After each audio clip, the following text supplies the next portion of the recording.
So, how can I compare Jesus? It's like a little girl that is lost in the woods. She walks in the woods, she is scared, she has nobody to take care of her.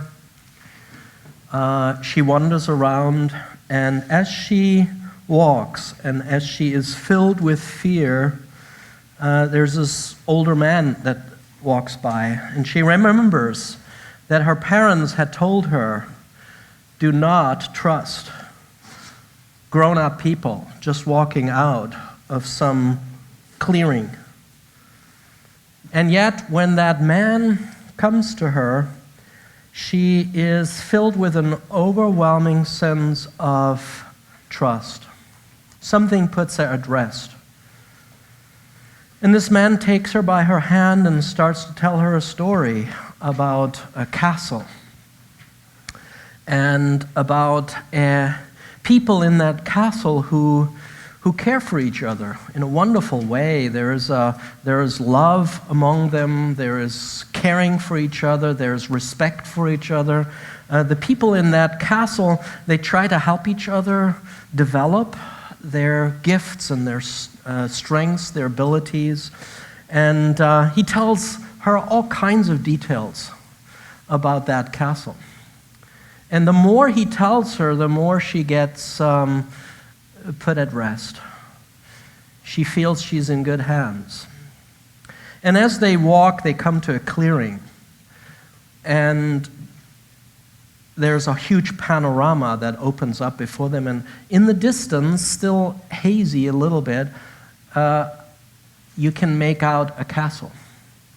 And as they walk closer towards that castle, people come running towards them and they say, the king is back, the king is back. Wow, wonderful, the king is back.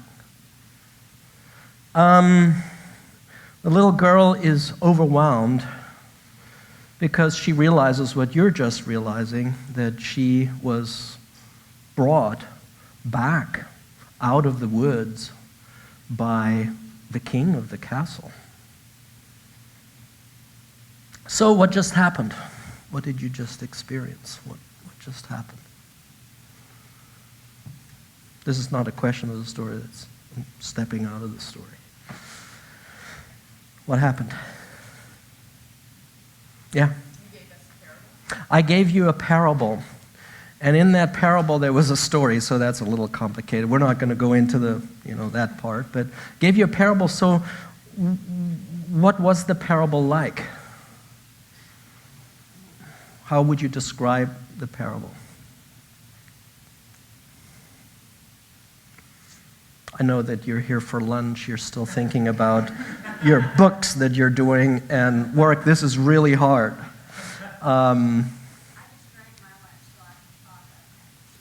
Okay, good. We all have angst in our lives that makes us feel like we're lost. Yes.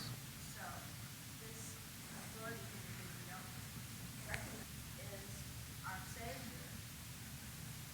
And so maybe we should be aware that there are those who may save us in Jesus' name who don't look like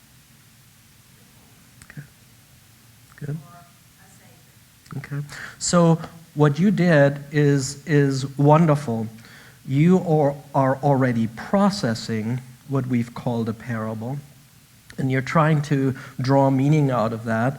And I'm going to encourage us to wait with that just a little bit as we go into the parables of Mark, as we try to wrestle with some of that. But you are pointing to the moral of the story. You're pointing to the aim.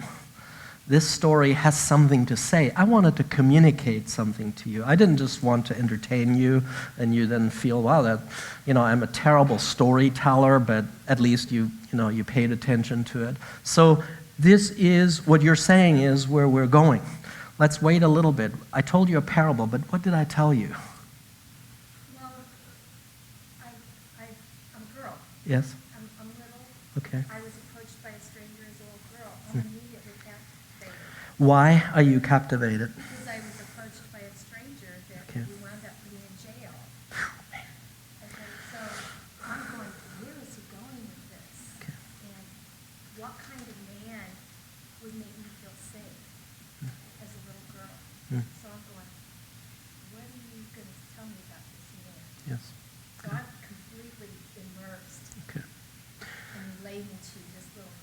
Wonderful. You mentioned the word parable. You already gave us a technical term. Can we all agree that it was a story? So we're going to get away a little bit from the technicality. And you are saying now, the story gets me involved. I mean, I could have pontificated here, given you definitions of parable, genre, etc. Some of you would have glazed over and you would have thought, man, what's this afternoon? What do I still have to do? But you are saying you were involved. So stories involve. They get you right in there. And in fact, you said more than that. Were you just following me intellectually? That's why I gave you a little more information, because, yeah, you're a professor and you're going to teach us, and my head's engaging, but you caught my emotion. Okay. You pulled the two together. That doesn't happen very often. Okay. So, and you had another thing, and that is that I, without intent, associated with something in your life that is very significant in your life, that maybe if I had given you definitions on parables, I would not have associated with. So that's kind of a fringe benefit from me. But you are saying you were involved with your mind and your heart, or your emotions, your values, your fears. And so we're very much in the center of storytelling and of Jesus' storytelling, that he is not seeking to just appeal to our minds, but he's seeking to get us as a whole person, get us involved in the story. Very good. Anything else? So we're saying story, we're saying that's very involving, personally involving. What else would you say? What else happened here? Do you remember how I started? The very first words. I mean, I thought about them driving here. How am I going to say this? Do you remember? Does anybody remember what I said? The very first words. I think you said to what do I compare Jesus? This was nearly a formula that Jesus uses when he says, to what shall I compare the rule of God? How he rules. How can I capture that for you to engage with your mind and heart? So you're precisely right. Now, obviously, you were still calming down and, things are lost. But that's how I introduced the story, to say, give you a signal.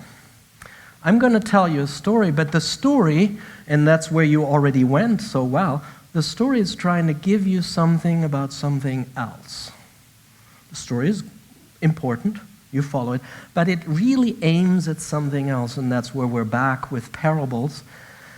Some stories, we may simply say they're trying to involve us and they're trying to leave us there in this involvement.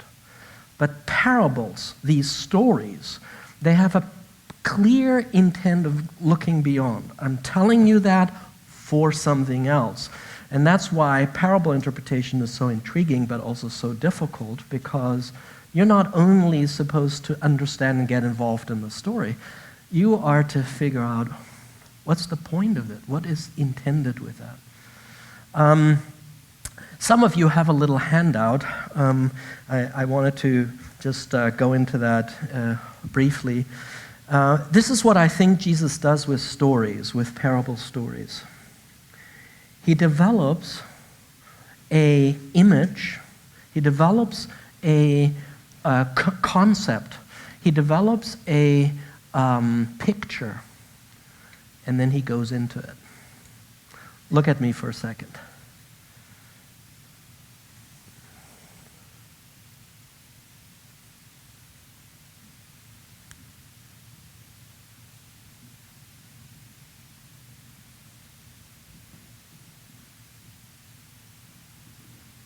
What did I just do? I entered a building. That's what Jesus does. That's the amazing thing.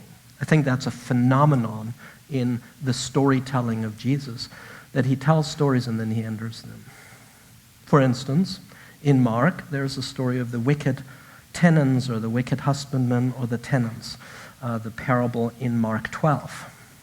Jesus says, there was once an owner who had a vineyard, and he was supposed to get some reward from that, some produce, some payoff.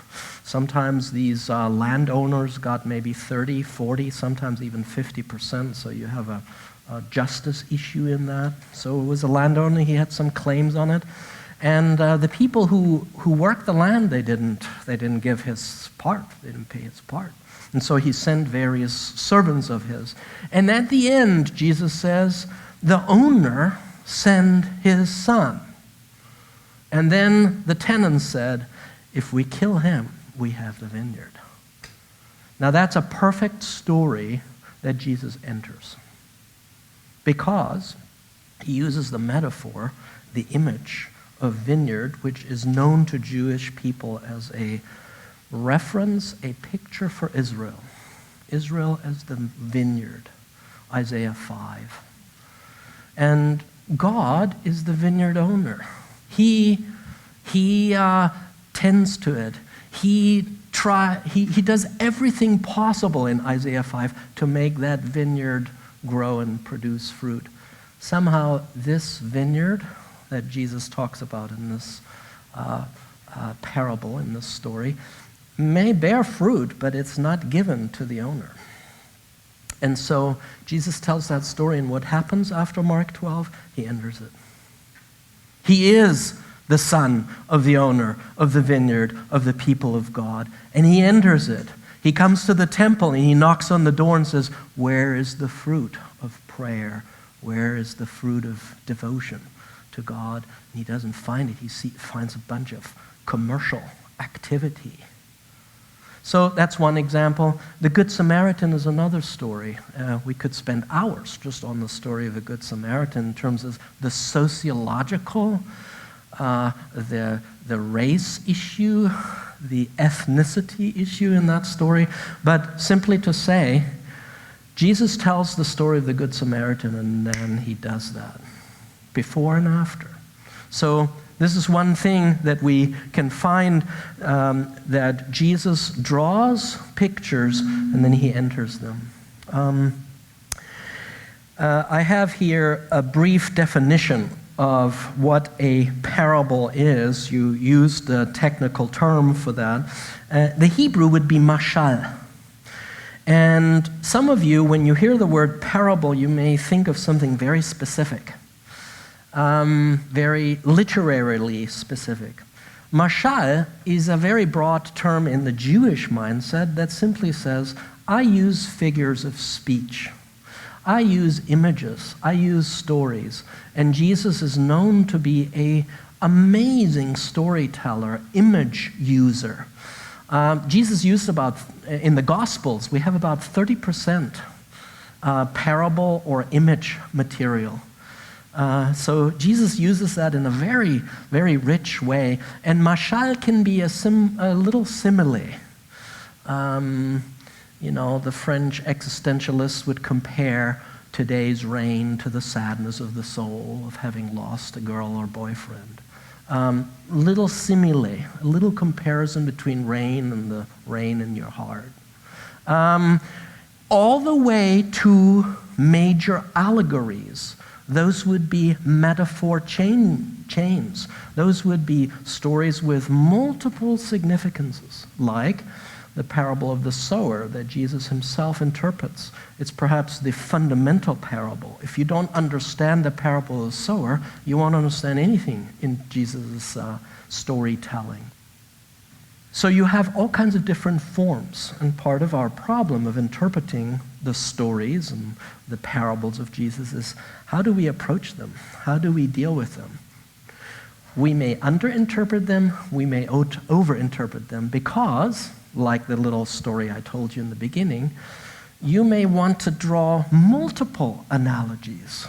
You already did a little bit, because you found yourself in that story. So that's the question before us, and I'm going to try and wrestle with that just a little bit as we proceed. So that's basically, Jesus uses mashal.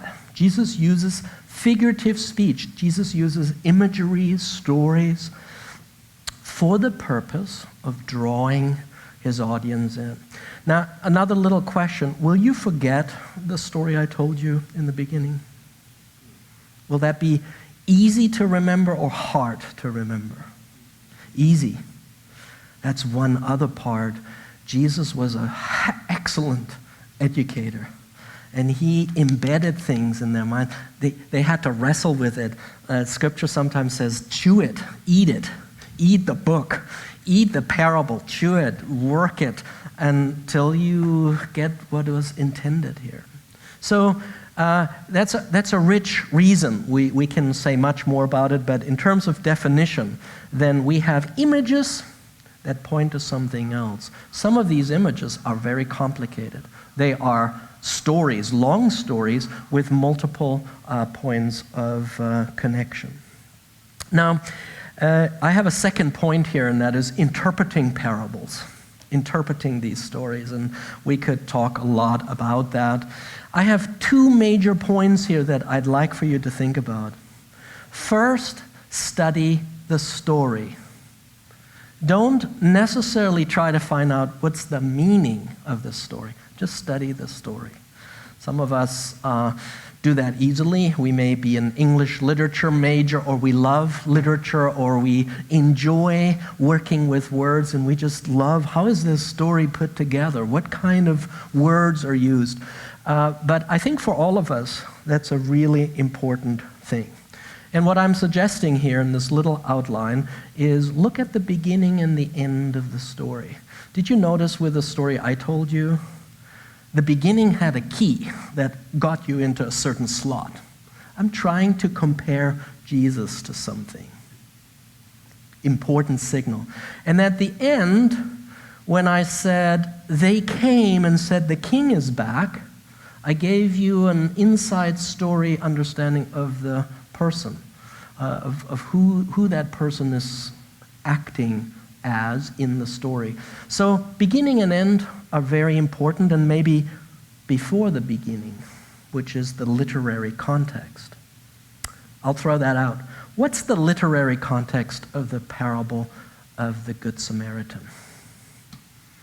What's the context within which that story functions in Luke? I think I gave the reference here in Luke 10. Yes? Wasn't it that somebody came to him asking, who is my neighbor? So he's trying Yes. to figure out. Yes.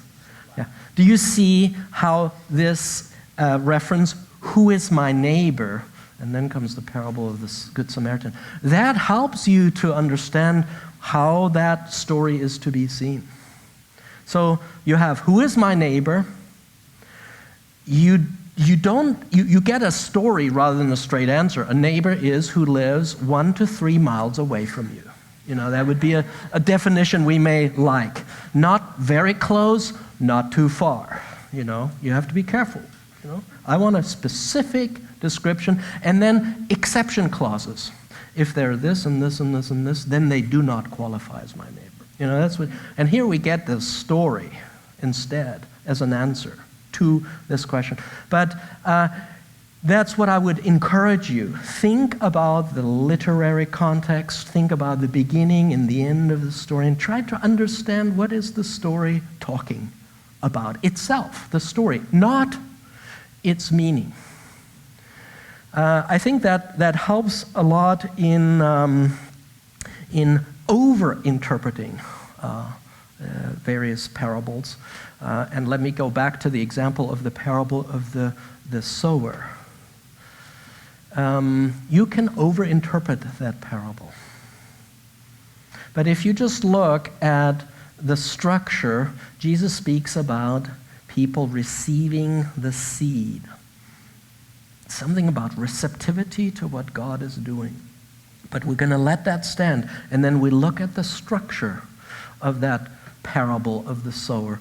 And you see that there are basically 2 types of soil in that story. There's receptive. Well, let me change it around. There's the inhospitable soil, and that has various subcategories. And then there is the hospitable soil. Those are the 2 main things. So I would suggest to you, rather than to over-interpret, be careful as to what you do with a particular story in the parable of the sower. Something about the seed. That's pretty emphasized because the seed is sown. So that's a good thing that in the story itself, it's emphasized, it's featured. Inhospitable ground, very significant. 3 subsections to it. Maybe we shouldn't be too detailed about that, but that's important. And then hospitable. So I would suggest to you, you've got 3 major emphases in the story. We don't know yet. No clue about the word, no clue about inhospitable, no clue about hospitable soil. But probably Jesus is emphasizing that, and then as you go to the interpretation of Jesus, which is one of the few parables that Jesus actually explains, you do see that that is one, those 3 are the major emphases in his interpretation. So that would be just the formal question. I'm going rather quickly because I'd like to hear questions and just to go into the examples of the parables in Mark 4, because you are currently looking through the Gospel of Mark in terms of preaching and in terms of your own study. So I've said, look at the story. Try to get a feel for the emphases in the story. And then the next point would be, so what? What's the moral of the story? What's the meaning? We have said that these stories, indicated by Jesus himself, want to be interpreted. We're not doing our own thing here. We are saying, this is a story, and I meant to try to find out what it says. And when you look at the meaning of a parable, of a story, try to find out, what does the word convey? Can I find anywhere indications? And I've given you one little hint in the parable of the good tenants, the wicked tenants in Mark 12. When Jesus says there was an owner of a vineyard, if you don't think of Isaiah 5, you can search. Simply find in a concordance or a commentary or something, are there any other references to vineyard? This seems to be an important thing in this story. Is there a way to get from the story to what is intended? Do you understand? So we're moving out of the story into what is intended, but not in a random way. We don't say, I think it means that, and I claim it. That's like my dad said, firmly presented is half proven. So I just claim it. No, it's better to say, what indications are there to go from vineyard to Israel? Because that's the connection there, from the metaphor vineyard to the reality of a whole people of God, of all kinds of complexities in terms of the temple system and prayer and the synagogues. Vineyard describes a huge thing, the whole apparatus of a theocracy, of a people of God. So find ways to go from the story via known explanations. So if you have pre-existing connections between a metaphor and what it signifies, then you are on good ground.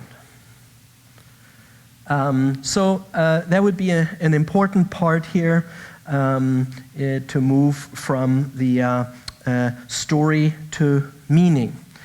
I've already said, look at the story's emphases and then try to see what is the meaning that is conveyed. Sometimes it's very self-evident, or Jesus says it.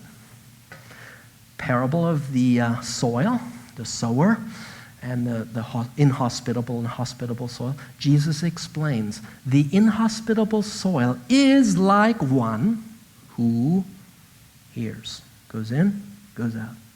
Hears with joy, problem gone. Hears, but then, how do I pay my bills? How do I make it through my marriage? How do I make it with my children? It's overwhelming.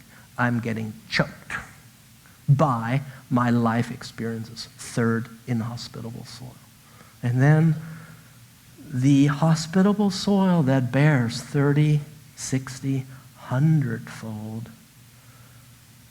There is fruit growing out of that life that is not hindered by either in and out, quick, short fire, or the worries of life. That's clear then to make those connections justifiably from the story, soil, to heart. Going back to the story part of the parable of the sower, you may notice as you study just the story that agriculturally it's very unlikely to bear hundredfold. If you do some agricultural studies, you'll find out 30, that's manageable. 60 is pushing it.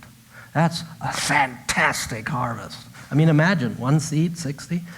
But 100 is what would be called hyperbole, exaggeration. Now, that's a curious thing when you find that in stories, that there are elements of exaggeration. Jesus does those intentionally, just to push you over the edge and say, actually, the hundredfold shows you that you're not producing this.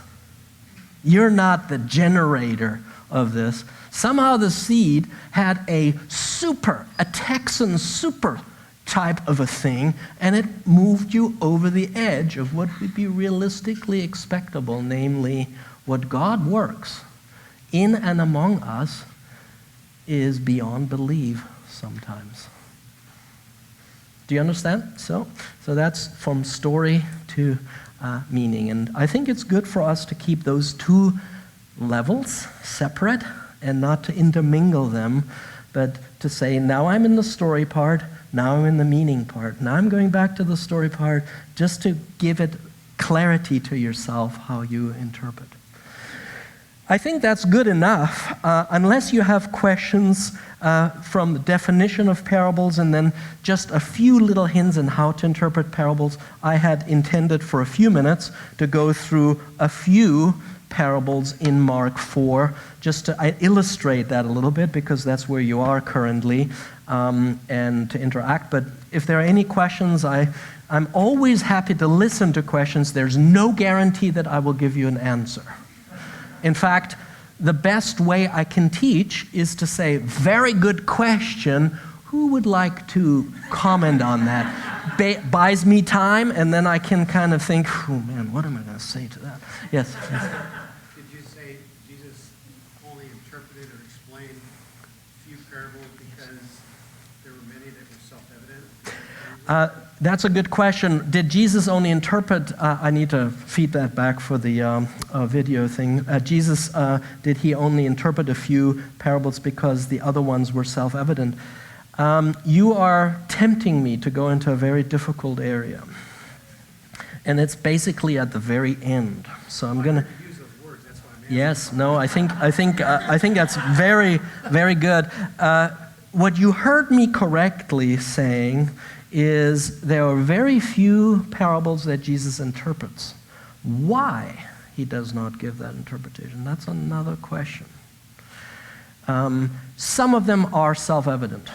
I would say that. Some of them have been grossly over-interpreted by great luminaries like St. Augustine.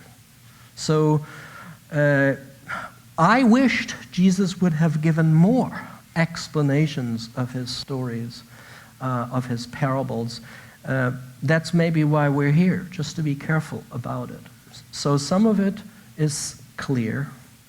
A few are explained, and then there's a good body of parables where we need to maybe look at a book like Greg Blumberg's book on interpreting the parables, get a little bit of help, or Klein Snodgrass, if you like 600-700 page books, Klein Snodgrass interpreting the parables. But these are two major authors in the more conservative evangelical world that would help us to kind of wrestle with that. So it's a complex issue, and one issue I'm ignoring. If we have time, we'll go back to that. Good question. Yes, please. You seem to be for some team today. I can't figure it out what soccer team you're going for, but you know. Some game going sometimes. Something. So I had a question. Knowing that Jesus spoke 30% of the time in parables, should we be looking at that, and is there more or less a call to us to learn to strive to, and to make parables more of part of our own speech and our own ministry? Yeah, since Jesus spoke so much in parables, should that be part of our lives? Well, let me give you a story. That was not intended, okay? I got to teach in Germany this summer, in Konta. It's a branch of Columbia International University, a mission school. And guess who I had as a student? I had a converted Muslim from Damascus, Syria, who's a pastor of a Muslim church in Stuttgart, Germany. And guess what he said?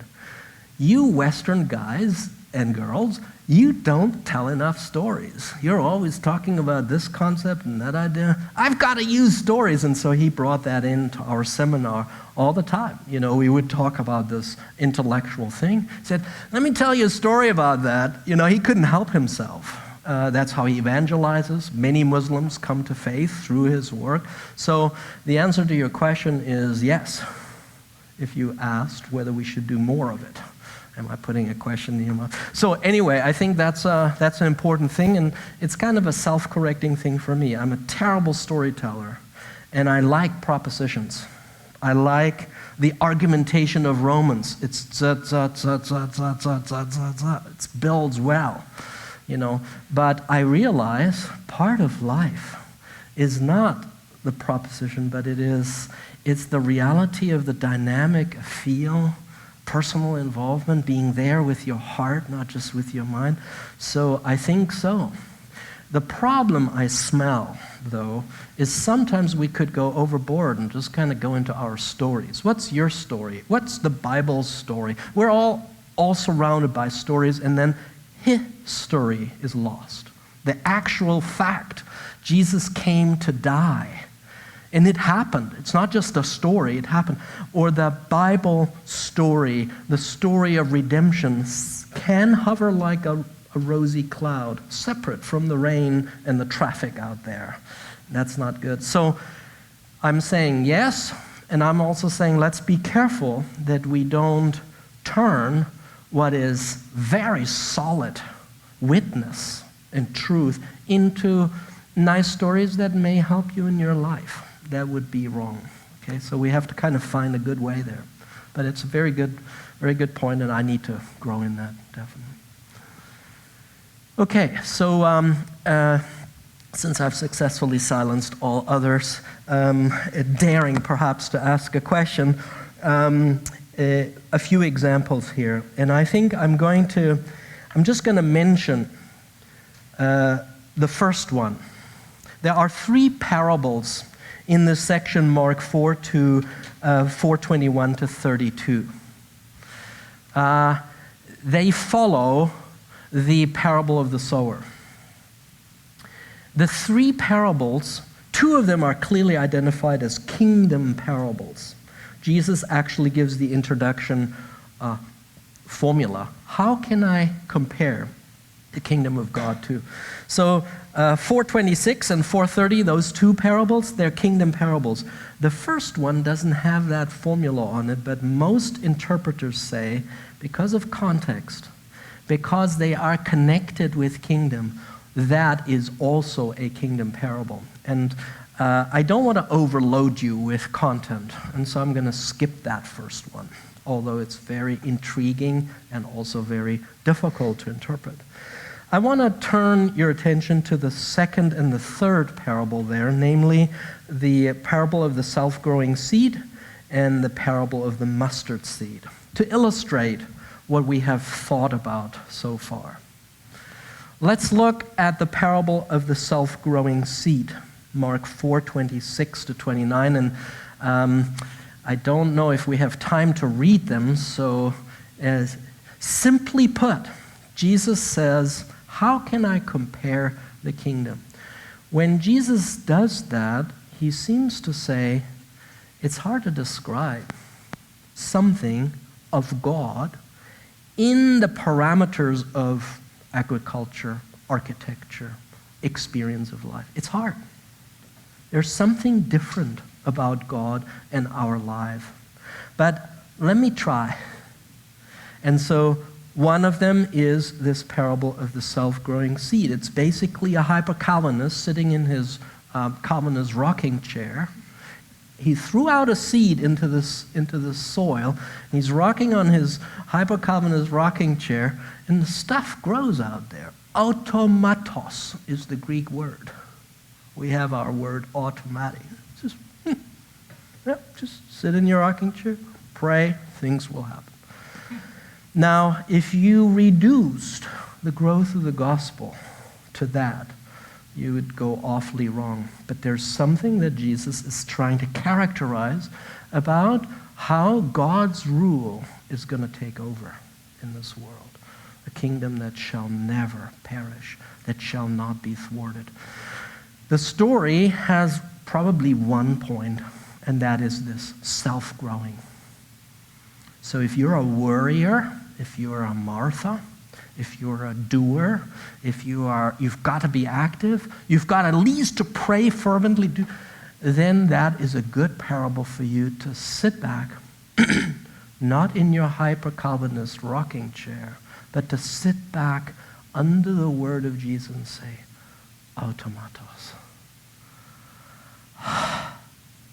You see?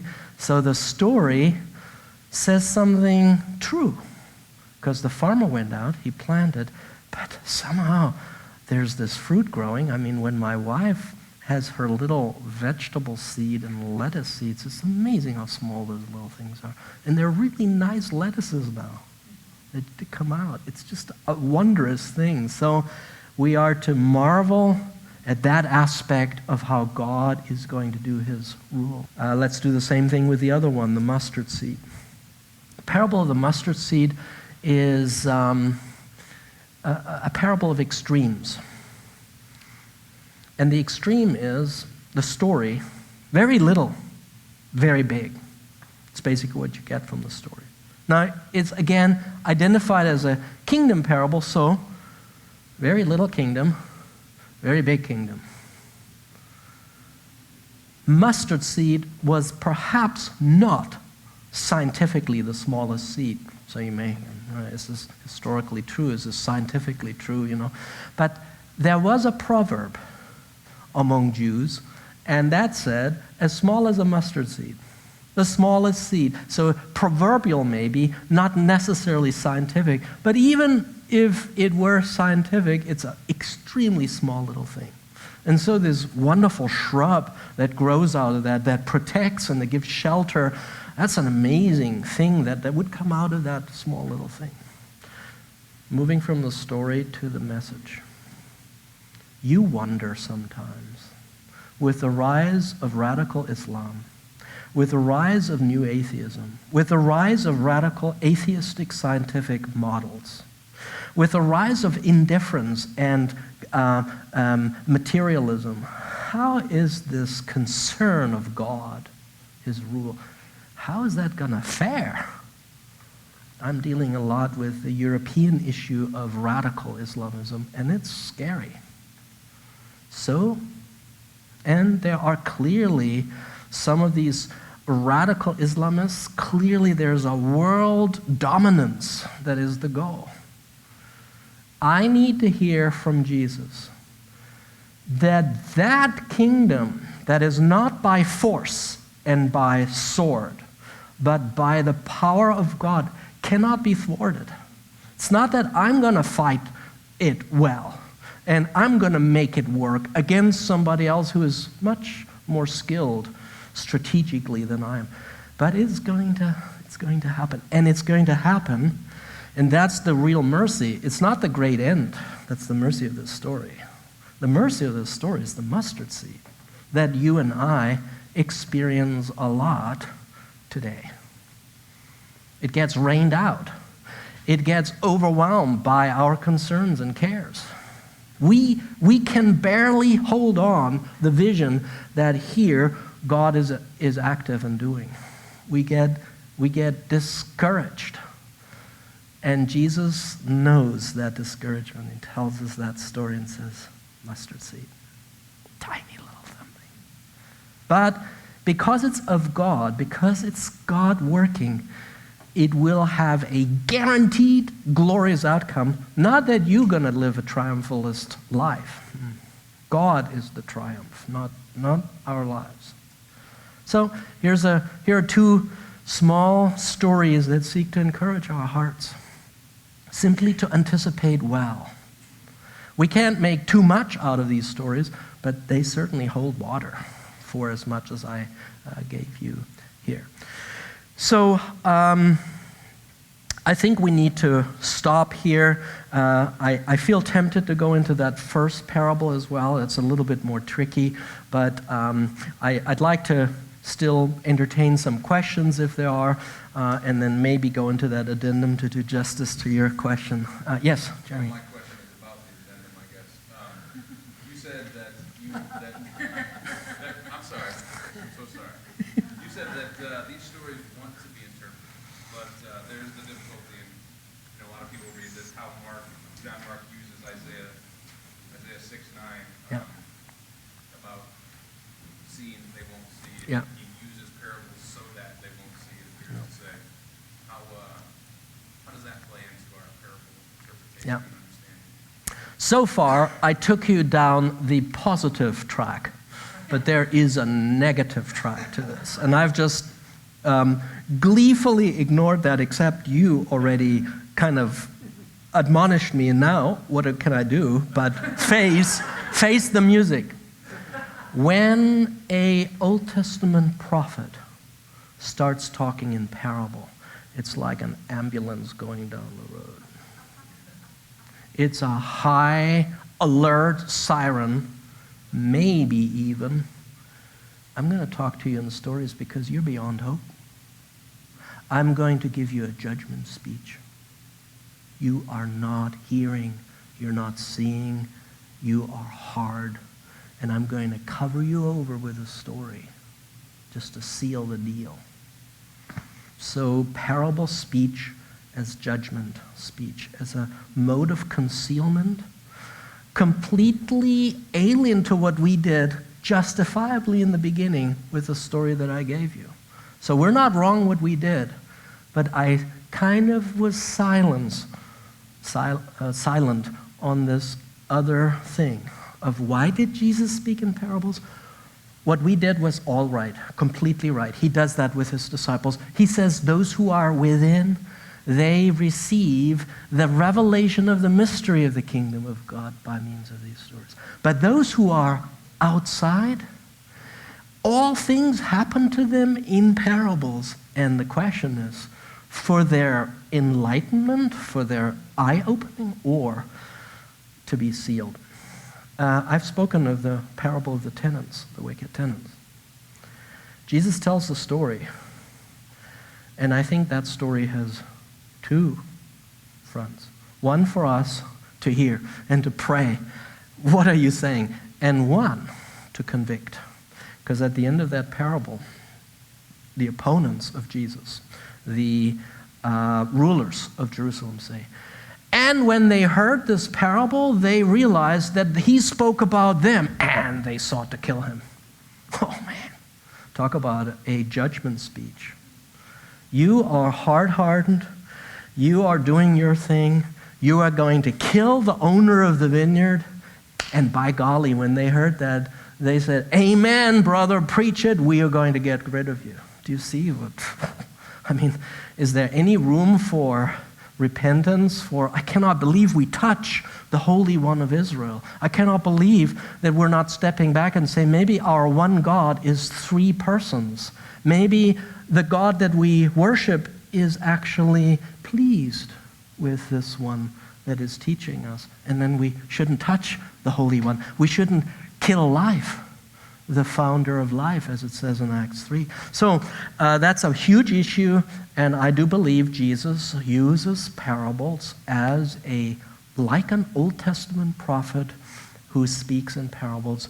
And then Isaiah 6:9 may be interpreted, maybe, as finally convicting, finally hardening you all the way. Or it could be even in Isaiah 6:9 that there is a hope for a turn. Now in Mark 4:32, it says, he spoke in many parables to them, that they may perhaps believe, or something along those. There's a little bit, just a tiny, maybe that size window opening in the sense of, wow, this is overwhelming. Maybe there is still hope for turning. So that's a tough one to come down on.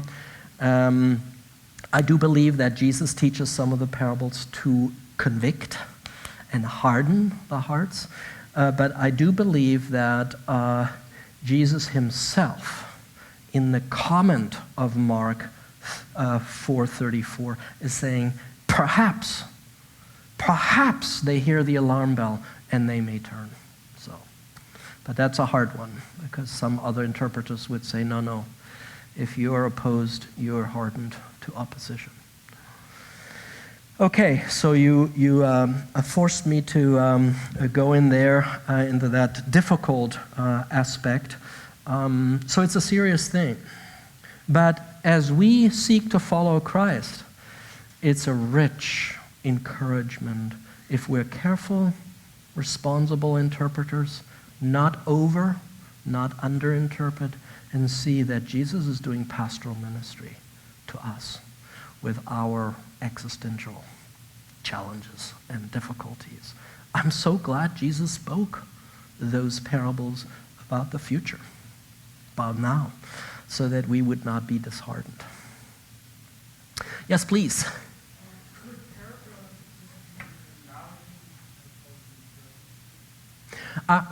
Repeat that a little bit. I didn't quite hear it.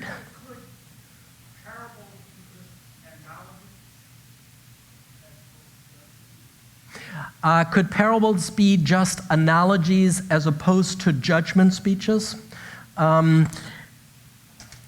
In some ways, parables do always draw analogies. There are these connections, the story to life. They are in the judgment speech, like Mark 12 that I mentioned to you, the wicked husbandman. The analogy is meant to be understood and to be taken as a judgment speech. So I would say always analogy, sometimes judgment. That's how I would take that. I think we have time for one more. Okay. One more question if you do. Otherwise, I think it's wonderful. I can't believe you're paying more attention than my average class, and they're not on a lunch break, unless some of our students may be on a permanent lunch break, you know. So, yes, please. Early on, you mentioned that Jesus enters into parables. Is that always? No, it's not always, but it's conspicuous. I was once with a rather liberal theologian on a panel, and he was speaking against the fact that these stories are actually going back to Jesus, or some of them. And I did say, it's conspicuous that some of them, Jesus enters them, and there's a convergence between the stories and his life. And they mutually reinforce each other. Jesus, the story, how Jesus understood his own life. And he didn't quite have an answer for that at that point. But so I would say some, and just kind of be aware of that as you listen to these parables, how that may work out. Not all. Well, thank you very much. I hope that I've encouraged you a little bit, and thank you for the invitation to come here. It's been the first time to be here in the journey. And Time for one more. oh, okay. I'd like to get out of the head and get back to the heart that you do so well. For those of us who are, in the trenches, and we want to use more stories and parables, and I'm thinking of a situation with a woman I've established a witness with for 4 years, and I finally come to the understanding her heart's just as hard as a rock. There's no more talking and dialoguing and relationship to go. It's exhausted. So where could you guide me to find the tools to help me understand a parable or a story to just kind of bring some closure, or to try to, this whole thing about judgment, that's not mine to give. No, But absolutely. my exhaustion is real. There's an ending here, Okay. unless God does a great act on me. So I'm thinking, like, someone over there was saying, do we need to do more stories of parables? Absolutely. Yes. I don't want to go read 900 pages. I'm done with school. Yes. But I do want a tool. Well, I want to learn a better tool. How Okay. can we guide me there? I would encourage you maybe to think about a study Bible, NIV study Bible or ESV study Bible, which is the biblical text and then a good bit of interpretation. Got all that, yeah. You do have that? Yes, we can have that. Okay. Because I think that there is a good amount of help just to understand some of the stories. But to go back to your other question, I do believe that we need to pray. Sometimes we... Well, but my question is, I got that. Okay. Got Okay. it. I'm asking for tools on how to build their own parables. I do not know. I do not know, except to begin to use some of the parables of Jesus in your discourse, maybe not with this particular person, but elsewhere. And I need to think which experiences in my life can be turned into a parable or a story, testimony, something that may transfer, that may hold a message. And I need to do work just telling the story and being aware. And it seems like you have a rich experience and background simply to harvest that. We could practice those tools. I think so. I think so. At least in the sense of telling the stories of Jesus, the parables of Jesus, and telling your own story, and maybe being more intentional in what kind of story should I tell and how should I tell it. And I'm talking to myself mostly, those two things. But I have no understanding of a tool for that. So, thank you. Thank you very much. Have a good afternoon, and it's good to see you.